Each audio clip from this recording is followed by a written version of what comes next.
Benjamin Maréchal, bonjour. Bonjour Olivier. Merci d'être avec nous. Donc, vous êtes le responsable de la lutte contre la fraude, cybercriminalité et conformité pour Carrefour France. Oui, absolument. Voilà, je suis dans le juste. Frédéric Burtz, bonjour. Bonjour. Merci aussi d'être avec nous. Et vous êtes alors le Chief Technical and Innovation Officer du groupe BPCE, donc voilà, un des partenaires de l'Axel. Ouais. Et Jérôme Notin, bonjour. Bonjour. Vous êtes le directeur général de cybermalveillance.gouv.fr. Alors on a vu à travers le baromètre que les administrations françaises avaient plutôt quand même du crédit auprès des Français en termes de confiance. Ils étaient plutôt enclins à accorder leur confiance à des administrations françaises. Alors cybermalveillance.gouv.fr, juste en 2 mots, est-ce que vous pouvez nous rappeler les missions de cybermalveillance, s'il vous plaît ? Alors, les missions, 3 missions principales pour 3 publics, je vais faire très court. Mission d'assistance, et on a vu aujourd'hui que c'était fondamental d'avoir confiance dans l'outil numérique, donc de pouvoir savoir que lorsqu'on est victime, lorsque c'est trop tard, on a un dispositif en .gouv.fr, où a priori on devrait avoir plutôt confiance, qui existe, et vers lequel on peut se retourner pour trouver des solutions lorsqu'on est victime. Donc je pense que c'est un levier qui est important. Donc une mission d'assistance, une mission de sensibilisation, on l'a dit aussi pendant la conclusion, il est fondamental de pouvoir donner les bonnes pratiques pour justement conserver cette confiance, et on a tous un rôle, je me tourne vers la salle, vers mes co-participants, on a tous un rôle individuel et au niveau professionnel donc sur ces aspects de sensibilisation. Et puis 3e point, complémentaire de toutes les études qui peuvent être menées, c'est mise en place d'un observatoire de la menace. Qu'est-ce que la cybermalveillance? Combien d'entreprises, combien de victimes particuliers, donc combien d'entreprises ferment par exemple, et quel est le coût économique, quel est le coût sociétal. Donc ça c'est les 3 missions, les 3 publics très rapidement, particuliers, entreprises et collectivités, tout ce qui n'est pas régulé puisque tout le reste est traité par l'ANSSI, l'Agence nationale de la sécurité des systèmes d'information, qui a créé le dispositif aux côtés du ministère de l'Intérieur. D'accord. Merci pour ce rappel opportun. Alors, première question peut-être pour tous les 3, qui s'adresse à vous 3. Est-ce que vous avez des commentaires à faire sur les résultats de ce baromètre? Est-ce qu'il y a des chiffres ou des aspects qui vous ont interpellé plus particulièrement? Alors Frédéric Burtz. Moi, c'est des résultats qui me vont très bien. Bon, tant mieux. Ouais, ouais, il faut pas être positif. Ils me vont très bien parce que d'abord, on constate qu'il y a encore une croissance des usages qui est très importante. Nous, on a fait en audience, on a fait plus 24% en 2021, alors que c'est la 2e année de pandémie. C'est-à-dire qu'on aurait pu penser que ça avait beaucoup cru en 2020, mais ça a continué à construire en 2021. Ces résultats, ils vont très bien aussi parce que, évidemment, les Français ont confiance dans les banques. Moi, je pense que c'est vraiment le résultat du travail qu'on fait tous les jours. J'espère que je vais arriver à le démontrer aujourd'hui avec ce que je fais et avec ce que je vais vous dire. Et puis surtout, ils vont très bien parce qu'on voit bien qu'on n'a pas affaire à des gens qui sont complètement ingénus vis-à-vis d'Internet. La vigilance reste vraiment de mise parmi les Français. Ils disent pas tous j'ai hyper confiance, je peux y aller sans problème. Donc moi, ça me va bien. Et ça regroupe vraiment notre vision qui est que, enfin la mienne en tout cas, qui est que Internet c'est un lieu que je peux utiliser si je fais assez attention à ce que je fais. C'est un lieu sûr, mais à condition de respecter certaines règles. Et peut-être je vais en citer 2. La première, c'est de choisir une bonne banque, la nôtre par exemple. Donc, non, mais au-delà de ça, on passe beaucoup de temps vraiment à construire des systèmes qui sont à la fois, qui sont très sophistiqués, ces systèmes de sécurité, parce que faut qu'ils préviennent toutes les fraudes. Et puis par ailleurs, il faut surtout qu'ils soient simples à utiliser, parce que si on fait des systèmes qui sont pas simples à utiliser, les gens vont pas les utiliser, ils vont pas télécharger leurs applis. Et par pitié, s'il vous plaît, téléchargez-les. Et le deuxième, c'est que il faut continuer à garder quelques éléments de vigilance à l'esprit. Donc par exemple, nous, on n'envoie pas des emails où il faut cliquer quelque chose, parce qu'on sait que ça, c'est juste des pièges. C'est la pédagogie, l'information du public, absolument, qui reste un élément très important, parce qu'on le voit dans le baromètre, les Français se disent acteurs aussi de leur protection. Ils ont un rôle à jouer. Comme vous le dites, ils ne sont pas passifs, BA, devant l'Internet. Au contraire, ils sont plutôt un esprit critique. Oui. Des éléments peut-être à ajouter aussi, Oui, moi, Benjamin, un petit point qui, non pas m'a surpris, mais a confirmé certaines observations qu'on est tous amenés à faire. Je me rappelle très bien, il y a 10-11 ans, l'Observatoire de la sécurité des moyens de paiement, enfin des cartes de paiement à l'époque, avait été déjà accompagné par Harris Interactive sur la confiance des Français autour de l'authentification non rejouable, puisque à l'époque, le gouverneur de la Banque de France avait émis des recommandations en la matière auprès des banques. Et je me rappelle très bien que les résultats étaient beaucoup plus négatifs, avec des gens qui à la fois trouvaient effectivement le dispositif extrêmement complexe parce que les dispositifs étaient très variés à l'époque, et en même temps, chose intéressante, des gens plutôt du coup dans la catégorie des seniors, si je me rappelle bien, qui étaient plutôt enclins et rassurés par ce dispositif-là, qui lorsqu'il était désactivé, générait finalement de l'anxiété. Voilà. Oui, donc 10 ans après, on voit que les choses ont quand même bien évolué, et que c'est bien ancré aujourd'hui dans les habitudes des consommateurs et des Français. Alors, Jérôme Notin, avant de vous passer la parole, juste une petite chose pour celles et ceux qui nous suivent en ligne et que je n'ai pas dit encore, décidément, ce matin, je manque à tous mes devoirs. Bien sûr, vous pouvez poser vos questions, elles sont les bienvenues, on me les relaie, donc n'hésitez pas à poser vos questions à nos intervenants, c'est vrai pour la table ronde à laquelle vous assistez maintenant et pour celles qui vont suivre. Donc voilà, donc n'hésitez pas à poser vos questions à nos intervenants. Oui, Jérôme, pardon, peut-être un commentaire général sur les résultats, puis après j'ai un élément plus particulier, une question à vous poser. Alors peut-être aussi en réaction de ce qu'ont pu dire Benjamin et Frédéric, moi je suis un peu moins optimiste, donc par défaut plutôt plus pessimiste. Quand on regarde les chiffres de fréquentation de notre plateforme, sur 2019, c'était 460 000 visiteurs. 2020, c'est pas bon quand il y a une augmentation chez nous. 2020, c'est plus 155%. La crise sanitaire, beaucoup de publications de contenu de sensibilisation pour nous. Donc 1,2 million et 2,4 millions sur l'année 2021. Et là, on est encore sur une tendance très importante. Donc, quand les gens viennent chez nous, on peut considérer qu'on les a aidés. Ça veut dire que potentiellement, ils ont pu être victimes. On ne vient pas chez nous pour se détendre à la sortie le matin en prenant son café ou quand on rentre du boulot. Donc c'est pas forcément un très bon signe. Et sur l'étude et le baromètre, malheureusement, très franchement, un peu plus sérieusement, je suis pas du tout confiant sur justement le fait que nos internautes aient de plus en plus confiance. On l'a dit, ça a beaucoup stagné et je pense que ça a beaucoup stagné parce que nos cybercriminels, nos cyberescrocs en face, ils sont extrêmement actifs, ils sont extrêmement inventifs, ils sont extrêmement réactifs, ils savent inventer plein de nouvelles choses et ça ne crée pas un climat de sérénité pour nos usagers, et en particulier, on l'a dit, les personnes âgées, nous on le vit au niveau de notre dispositif, les personnes âgées sont très majoritairement victimes et ça leur fait peur aujourd'hui d'utiliser les outils numériques et ça c'est extrêmement dommage. Et pour certains sont complètement en dehors de l'Internet d'ailleurs. Alors après, effectivement, alors pas forcément que les personnes âgées, on a les 4000 conseillers numériques, sachant qu'un réseau de conseillers numériques existe, vous avez parlé de Cédrico tout à l'heure, c'est un sujet qui lui est extrêmement cher. Donc il y a une organisation par l'Agence nationale de la cohésion des territoires pour lutter contre l'électronisme, qui une fois de plus ne touche pas que les personnes âgées, mais effectivement lutter contre l'électronisme en insufflant dès le début les concepts de sécurité numérique. Oui, Frédéric, j'ai l'impression que vous vouliez réagir. Ouais, oui. Alors, rapidement, s'il vous plaît. Mon point, c'est de dire que c'est la vigilance qui est importante. Et, effectivement, on a un développement d'un nouveau type de fraude. Si on regarde dans le temps, il y avait... moi, donc il y a 10 ans, je travaillais chez voyagesncf.com. On était à peu près sûr que quand quelqu'un se faisait voler une carte, il y avait quelqu'un qui venait tester cette carte sur notre site, quoi. Donc on a introduit 3DS. Donc on envoie un SMS. Et puis ça s'est mis. On a eu beaucoup moins de fraude. Et puis maintenant on a DSP2, où il faut faire de l'authentification forte pour valider les paiements. Et là, on a un système qui est très solide. Puis en plus, cette année, on a fini de le déployer. Et effectivement, les fraudeurs, les malfaiteurs se sont adaptés à ça. Et maintenant que les outils sont hyper solides, en fait, ils peuvent plus casser l'outil, ils cassent le bonhomme. C'est-à-dire qu'ils l'amènent à faire à lui faire croire qu'il fait quelque chose qui est bien pour lui. Et en fait, c'est quelque chose qui est malfaisant. Donc typiquement, il va s'enrôler à sa place sur le système d'authentification forte. Donc une fois que ça s'est fait, c'est un peu la porte ouverte à tout.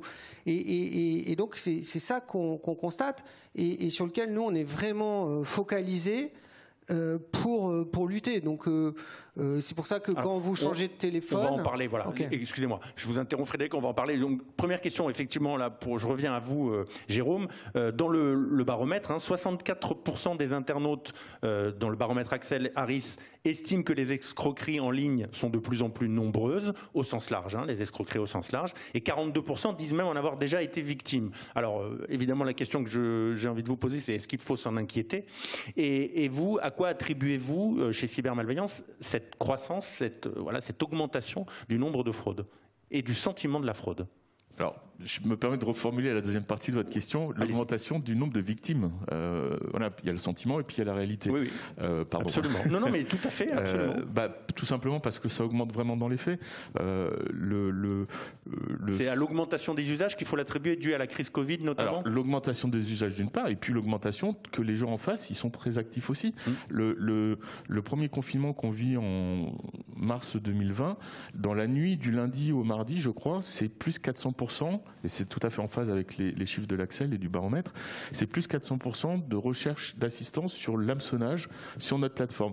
Et donc on contacte Signal Spam, qui est la plateforme avec laquelle on travaille sur cette cybermalveillance en particulier, qui nous dit effectivement, et tous ces signalements concernent, à l'époque, vous vous souvenez, c'était la crise des masques chirurgicaux, je parlais même pas des FFP2, hein, c'est venu quelques semaines après, du gel hydroalcoolique et ce genre de choses. Donc hyperactivité des cybercriminels qui savent adapter et qui donc essayaient, comme on l'a dit, de récupérer et de faire des choses au sens large aux internautes, donner une adresse de livraison, donner un numéro de carte de crédit. Et là, on est en mode panique. On ne fait pas les réflexes qu'on peut considérer qu'on fait habituellement en situation un peu moins stressante. Et donc beaucoup de gens sont tombés dans le panneau. Donc ça c'est la première des questions. Et je me souviens plus de. Alors justement, est-ce qu'il faut s'en inquiéter, et à quoi vous attribuez cette hausse? Et est-ce que pouvez-vous nous donner quelques chiffres justement sur cette progression des attaques et donc des victimes, puisque vous l'avez soulevé vous-même, il y a des victimes et de plus en plus, donc de la cybercriminalité. Alors les chiffres, je vous ai parlé des chiffres secs de nombre de visiteurs uniques sur notre plateforme. Franchement, sur cette année, de nombre de plaintes que vous enregistrez. Alors c'est pas des plaintes, c'est des demandes d'assistance. Pardon. Il n'y a pas de souci, c'est un peu différent. On avait sur l'année, alors j'ai plus sur l'année 2020, c'était 105 000 personnes qui ont vraiment fait le parcours, puisqu'il y a deux manières pour trouver l'assistance chez nous. La première, c'est faire une recherche sur des moteurs et de tomber sur l'article qui correspond à la cybermalveillance directement sur le moteur qui a indexé notre plateforme. Et puis la deuxième, c'est lorsqu'on n'a pas.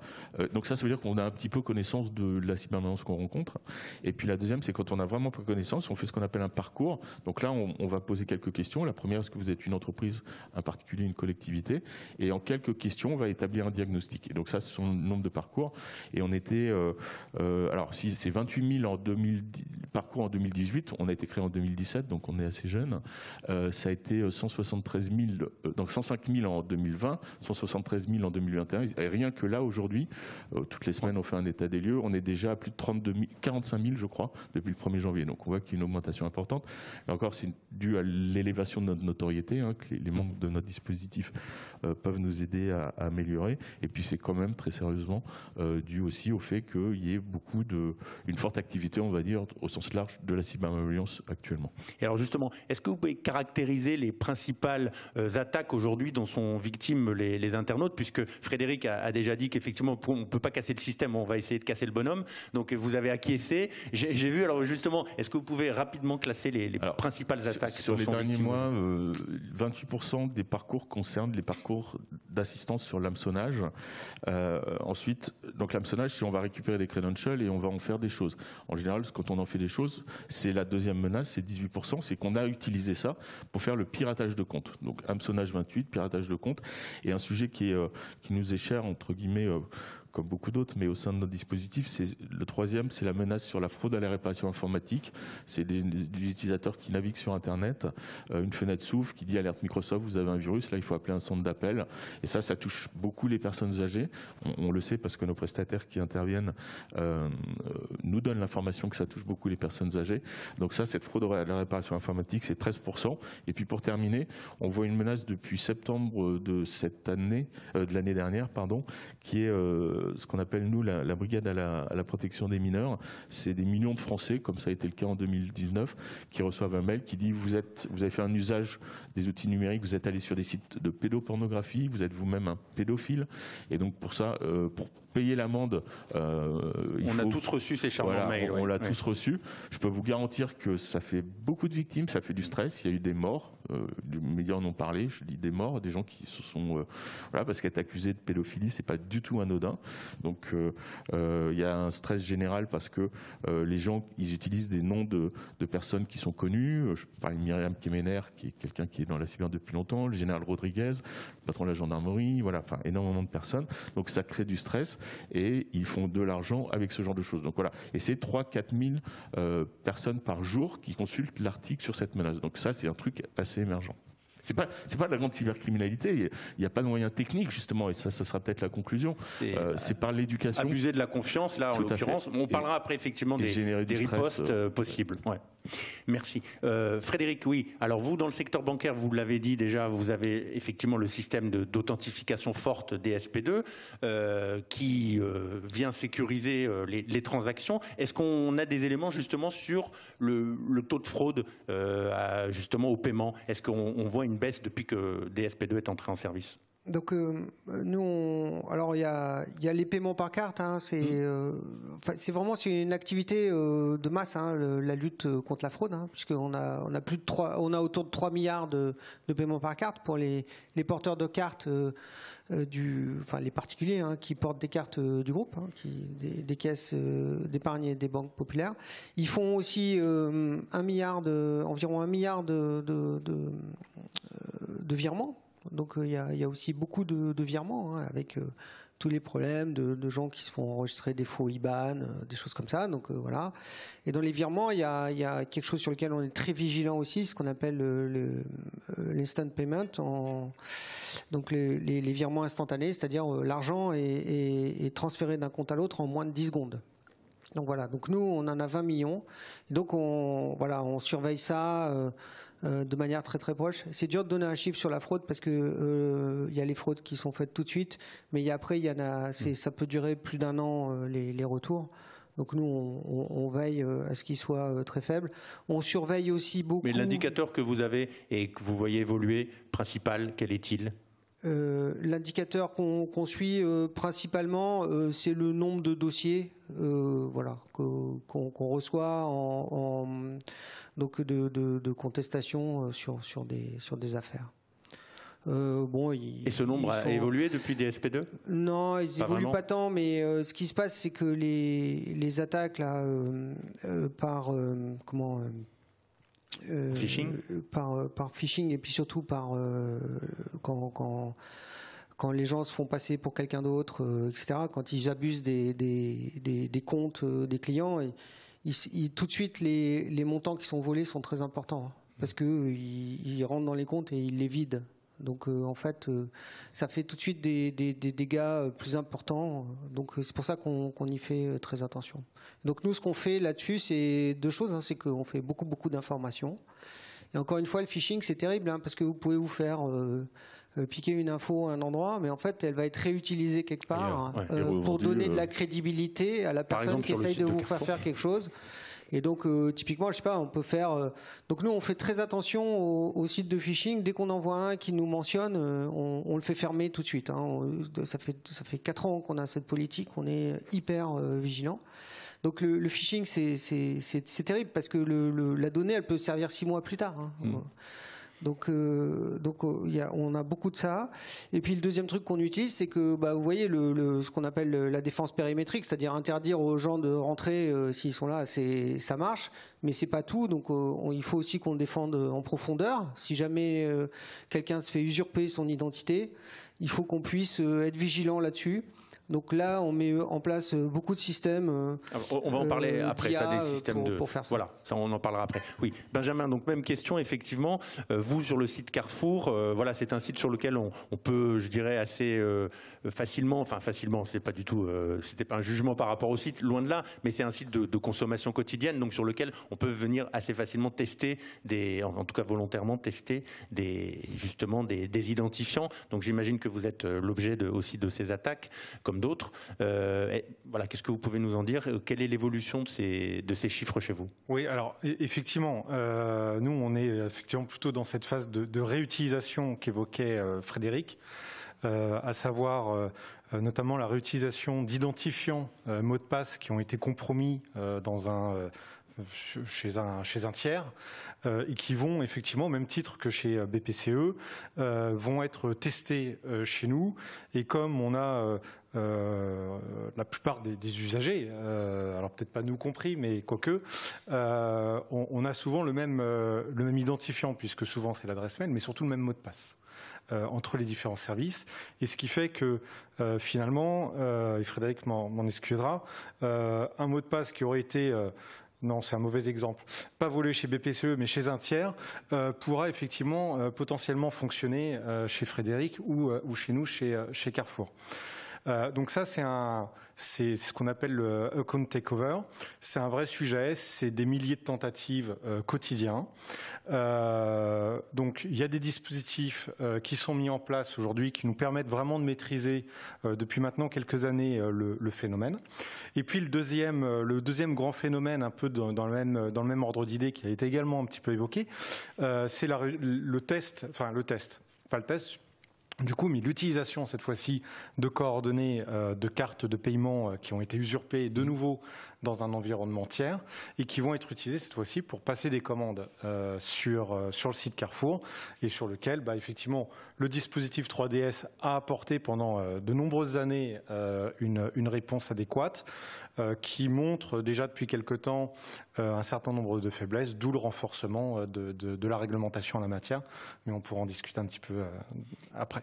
Et alors justement, vous avez quelques chiffres sur ces attaques dont vous êtes victime et leur évolution, puisque c'est aussi un des objets du baromètre, de montrer qu'il y a effectivement un sentiment et une réalité de l'attaque. Alors, j'ai pas de chiffres en tant que tel, parce que on peut faire dire beaucoup de choses, et en fonction de la manière, encore une fois, le thermomètre, il peut être un petit peu biaisé. En tout cas, ce qui est certain, c'est que ce soit les tentatives de compromission de comptes d'espace client chez nous, ou bien même d'utilisation de coordonnées de cartes, on est clairement sur une évolution qui croît d'année en année.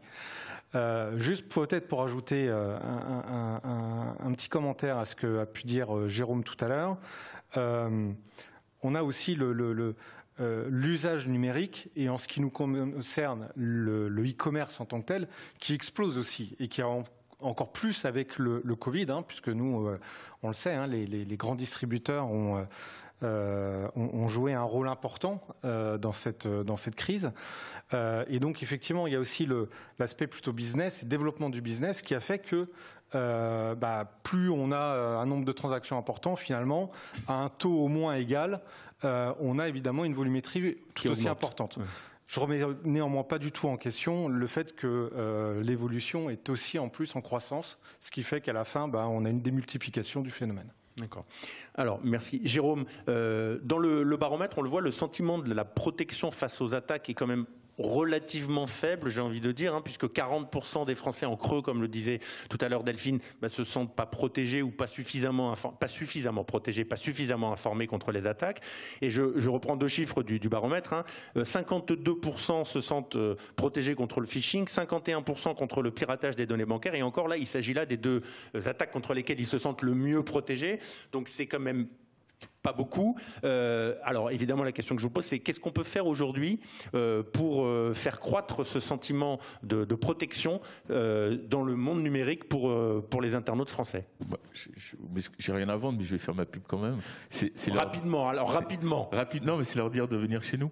On a été créé pour justement faire que quand on est victime, on trouve les solutions, on trouve les conseils. Le dépôt de plainte fait partie des conseils, mais c'est pas évidemment c'est pas le sujet aujourd'hui. Bon, mais on va trouver les conseils, quelle que soit la problématique qu'on rencontre. Qu'est-ce qu'on fait quand on est victime? Et puis on va aussi trouver les conseils. Qu'est-ce qu'on fait pour ne pas être victime? Donc la réponse facile, c'est celle-ci. Après, d'une manière générale, et je l'ai un peu dit tout à l'heure, chaque acteur aujourd'hui du numérique, et les services publics en premier lieu, bien évidemment, je pense, ont un rôle majeur dans la nécessité, soit pour protéger son business, soit pour protéger la confiance dans les outils qu'on propose, donc le public en particulier, donc ont la nécessité, le devoir moral de faire des actions de sensibilisation. C'est pas très compliqué. Enfin, Benjamin évoquait tout à l'heure le même mot de passe, un site qui se fait poutrer, on récupère le des règles de bon sens. Les règles de bon sens, c'est du basique. Toujours difficile et je l'ai pas préparé, donc je vais sûrement faire des dérapages. Mais je vais prendre l'image de la sécurité routière. Il y a 20 ans, on mettait pas forcément sa ceinture. Aujourd'hui, en tout cas moi, c'était le cas. Aujourd'hui, il me viendrait plus à l'idée, à titre perso évidemment, et les gens qui sont avec moi dans l'habitacle, de pas mettre la ceinture parce qu'on m'a expliqué, parce que d'une manière choc parfois, d'une manière humoristique parfois. Donc voilà, c'est pas très compliqué de pouvoir mettre un tout petit peu d'énergie pour rappeler les bonnes règles, et les banques le font, hein, et les grands distributeurs également le font. Mais peut-être que si on allait à l'étape supplémentaire, ça permettrait donc de limiter évidemment la capacité d'attaque des gens qui sont en face de nous. Et je crois que vous produisez d'ailleurs à cybermalveillance.gouv des contenus. Vous avez besoin aussi de médias, si j'ose dire, de relais pour diffuser auprès du grand public, donc des entreprises qui sont en contact avec le grand public, ces différents contenus que vous produisez régulièrement, notamment sur le phishing. C'est une très belle perche, merci beaucoup. N'est-ce pas ? Ah, c'est super. On ne l'avait pas préparé, celle-là. C'est vrai. On produit des contenus qui sont sous licence ouverte, quand ce ne sont pas des vidéos.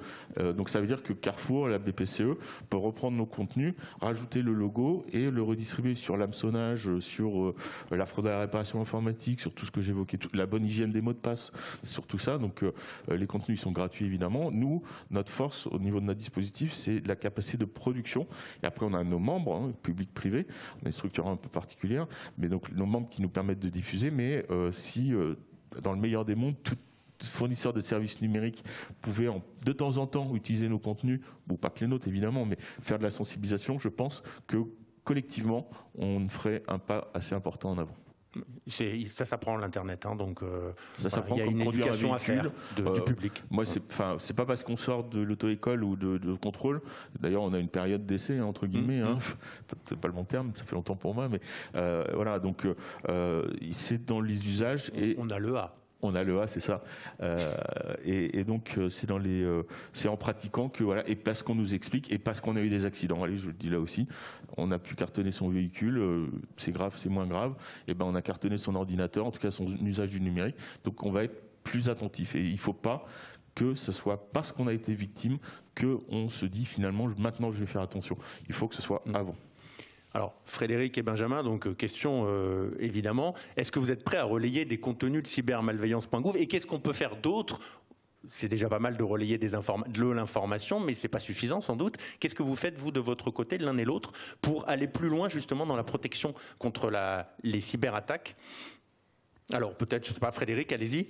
Alors déjà, relais sur l'idée de relayer des informations de cyber.gouv. Alors, avec plaisir. Très honnêtement, je n'ai pas préparé la question, donc je voilà. ferai ça ex post. Voilà. Mais en tout cas, non. Mais nous, on a une large part de notre marketing relationnel dans lequel on relaie les messages de sécurité. Il n'y a pas un seul message qu'on envoie sans les rappeler, etc.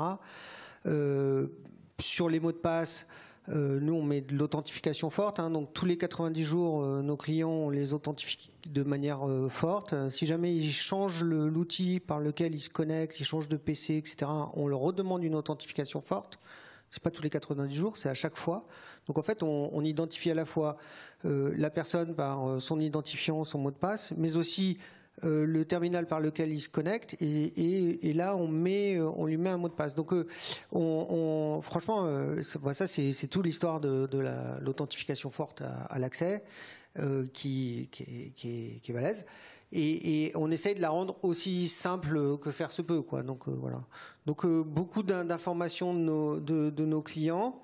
On met ça en œuvre et puis derrière on essaye de faire en sorte que si jamais ces barrières sont passées, et c'est essentiellement par ce qu'on appelle la fraude astucieuse ou de la mystification, là, eh bien, là, il faut que nous, on sache le détecter, quoi, parce qu'on peut pas dire à nos clients, monsieur, vous êtes bien gentil, mais là, vous êtes fait avoir, c'est pas de notre faute, on vous a donné des outils super solides, voilà. Donc, il faut qu'on puisse veiller, si jamais cette barrière-là est passée, à détecter qu'on a des actions frauduleuses, et c'est là où on utilise de l'intelligence artificielle pour voir les comportements qui sont pas sont pas correctes. Je veux pas vous donner les non, règles pas parce tous les que sinon secrets, les fraudeurs ils vont s'amuser. Mais bon, c'est la guerre en permanence. Mais typiquement, les moments un peu chauds, c'est quand les gens ils changent de téléphone, quoi. Et on va pas embêter. J'avais failli faire un mot de président de la République. On va pas embêter nos clients non plus quand ils changent de téléphone et leur interdire d'accéder à la banque pendant 15 jours. Donc vous voyez, il faut qu'on développe des systèmes hyper sûrs, mais aussi sans couture, mais aussi les gens, les Français, ils changent de téléphone tous les 2 à 3 ans. Faut en être conscient. Donc voilà, c'est le genre de choses qu'on met en place. Et puis après, mais peut-être que ce sera l'occasion d'une autre question, on est en train de réfléchir à beaucoup d'autres services, mais toujours, là je parle beaucoup des paiements, parce qu'on est dans ce sujet de confiance, mais à chaque fois, il y a à la fois nos clients, il faut qu'ils aient des outils simples, les commerçants, il faut qu'ils aient... Parlez dans le micro, Frédéric, pardon. Nos clients, il faut qu'ils aient des outils simples, les commerçants, il faut que ça soit facile de payer, parce que sinon, la transformation, elle n'est pas bonne. Et quand on sait ce que ça coûte de créer du trafic, de remplir un panier, on est quand même super énervé quand ils ne transforment pas. Hein. Ça, c'est l'ancien e-commerçant qui vous parle. Et puis le troisième sujet, c'est que nous, en tant que banquier, on est intéressé au premier chef. Parce que si jamais il y a une plainte, eh ben nous, on doit rembourser en un jour. Donc voilà, c'est l'intérêt de tout le monde que ce système-là il devienne de plus en plus sûr. Hein. Je pense que les intérêts de tous sont vraiment convergents. Ouais.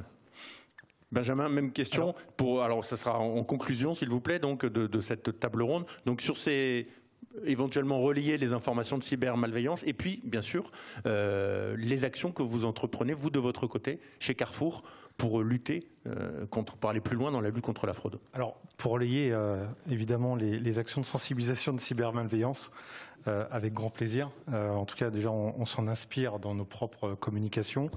On a un partenariat avec la gendarmerie depuis 2-3 ans qui nous a amené aussi à communiquer autour des violences domestiques qu'on a pu relayer avec des lignes un peu d'alerte. Parce que combien de personnes touchez-vous d'internautes chaque jour sur le site carrefour.fr ?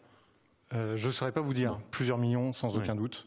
Je sais que vous étiez dans le top 10 des sites classés par Médiamétrie. J'ai plus le chiffre en tête, mais oui. Absolument, oui, tout à fait. On est même pas très loin du top 5. Donc oui, bien entendu, on l'a fait par le passé sur d'autres sujets, notamment sur les violences domestiques.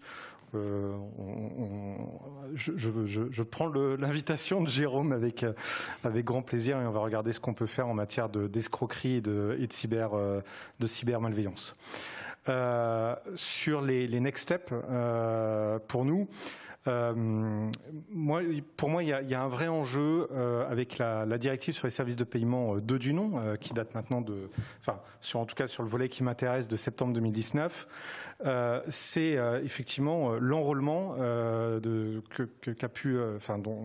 Frédéric a évoqué, l'enrôlement des clients à des nouveaux dispositifs, puisque la DSP2 rend caduque le SMS comme on l'entend aujourd'hui, c'est-à-dire recevoir le mot de passe par SMS.